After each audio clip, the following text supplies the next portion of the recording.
The following program contains mature subject matter. Viewer discretion is advised.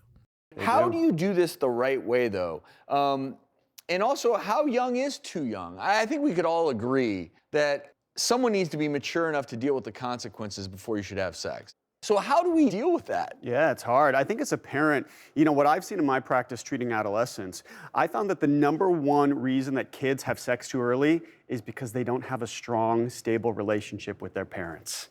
So if you are the kind of parent who is freaked out, I would actually say you can actually prevent this simply by spending more quality time with your child. So it's really not something to be afraid of. And we know that a lot of STI infections are occurring in young people. So wouldn't you actually, if your child is then going to make that decision, wouldn't you want them to have the opportunity to stay safe and to prevent teenage pregnancy? So just another reason to have that talk, right? Yeah. It's parents' obligation to do that.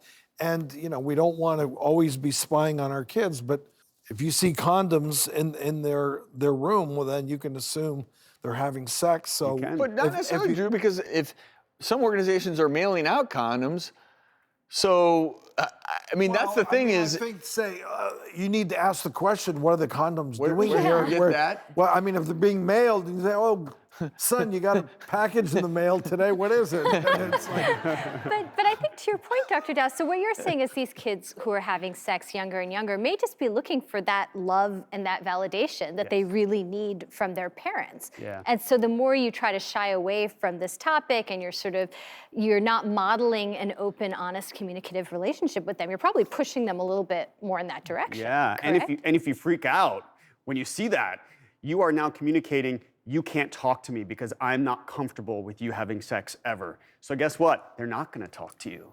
So wouldn't it just be great to just sort of use it as an opportunity? Because parents get nervous to have these talks, right? So you can just use it as an opportunity, as sort of an entryway into one of the talks that you can have with your child about sex. And I do wish we had a more comprehensive sexual education policy that could be universally used for kids across the country, because it breaks my heart to think that kids growing up in a broken home aren't maybe getting the shepherding that they might need.